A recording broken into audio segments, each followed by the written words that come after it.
Wow, Rasulullah sampun ngendika, sampun bersabda, ikhtilafu ummati rahmat.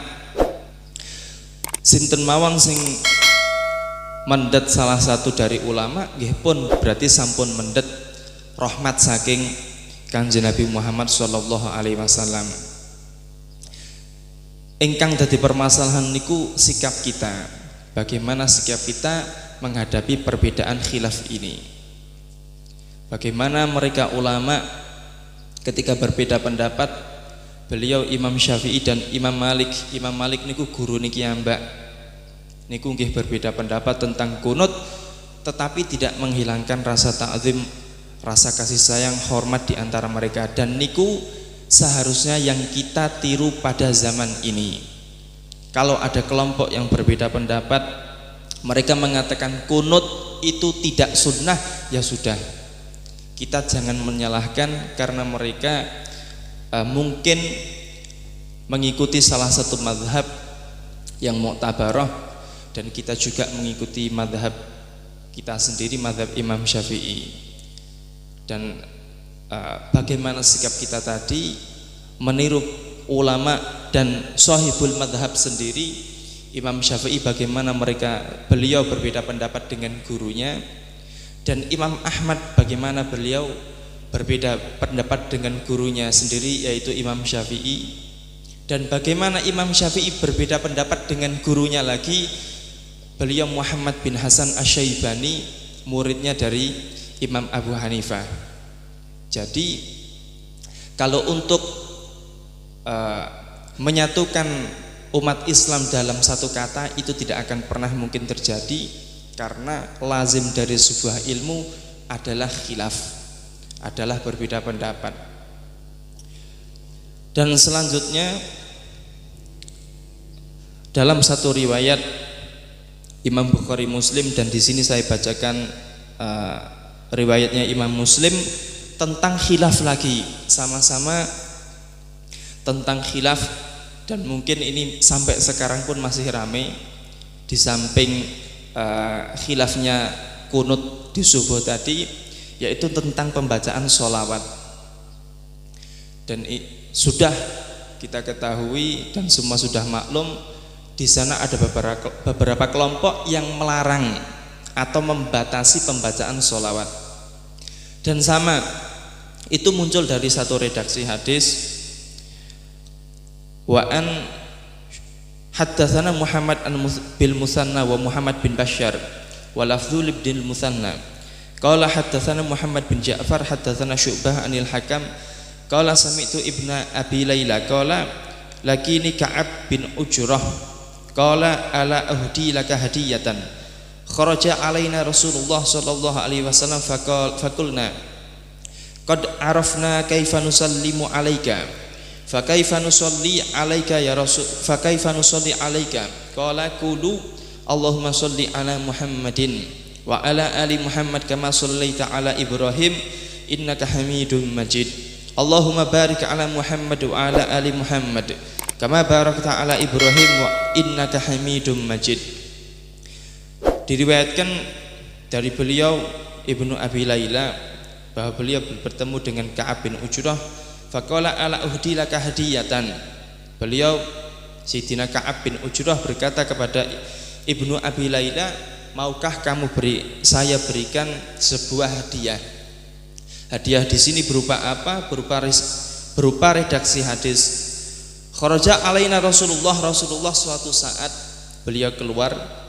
Fakulna, para sahabat berkata, qad arafna kaifa nusallimu alaika ya Rasulullah, kami sudah mengetahui bagaimana cara mengulukkan salam kepada engkau. Karena dalam salat assalamu alayka ayuhan nabiyyu warahmatullahi wabarakatuh. Fa kaifa nusalli alaika, dan bagaimana cara kami bersolawat atasmu ya Rasulullah. Setelah turunnya ayat sholawat, innallaha malaikatahu yusholluna 'alan nabi ya ayyuhalladzina amanu shollu 'alaihi wa sallimu taslima. Ketika turunnya ayat sholawat ini, para sahabat mereka belum tahu bagaimana cara bersolawat. Kata-kata belum tahu di sini atau apakah itu mungkin secara zahirnya atau karena sahabat pingin mengetahui bagaimana bentuk sholawat yang paling utama. Lalu Rasulullah menjawab, qulu Allahumma sholli ala Muhammad wa ala ali Muhammad kama shollaita ala Ibrahim innaka Hamidum Majid. Allahumma barik ala Muhammad wa ala ali Muhammad kama barakta ala Ibrahim innaka Hamidum Majid. Nah, di sini sangat jelas sekali tentang anjuran ataupun perintah membaca sholawat. Pertama yang perlu kita ketahui bahwa Allah Subhanahu wa ta'ala tidak pernah memerintahkan, mewajibkan suatu apapun, dan Allah Ta'ala sendiri yang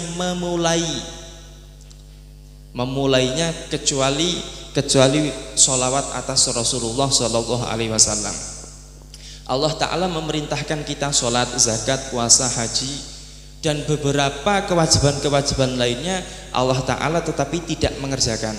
Allah Ta'ala tidak sholat, Allah Ta'ala tidak zakat dan lainnya, karena Allah Ta'ala tidak mempunyai suatu kewajiban apapun.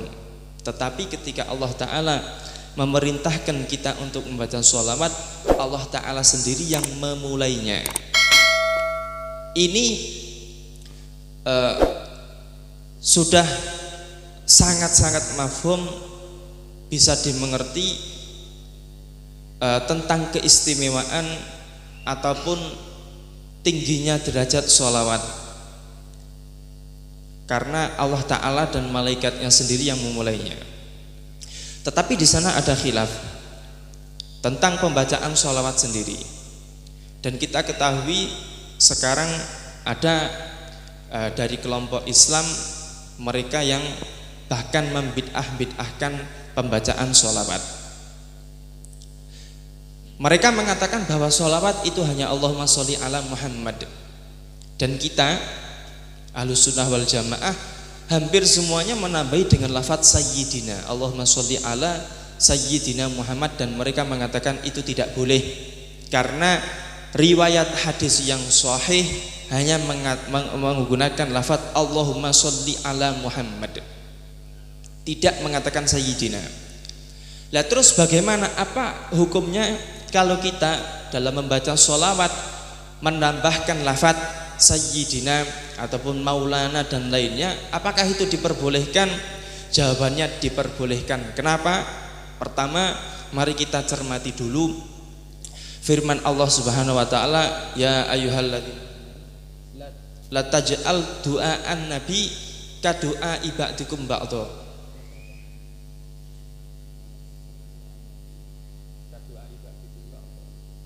Di sini disebutkan la taj'al du'aan nabi ka du'a ibadikum ba'dha.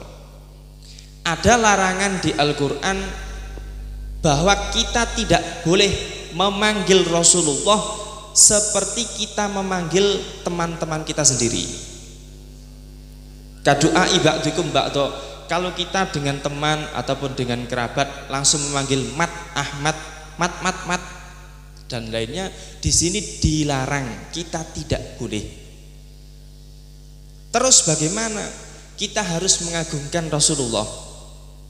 Dan Rasulullah sendiri beliau mengatakan ana sayyidu waladi Adam wala fakhar.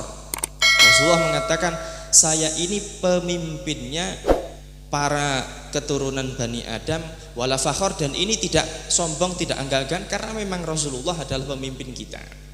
Karena itu kalau kita dalam membaca sholawat kok menambahkan lafadz Allahumma sholli ala sayyidina Muhammad, itu tidak salah, memang itu tuntutannya sebagaimana yang disebutkan di firman tadi.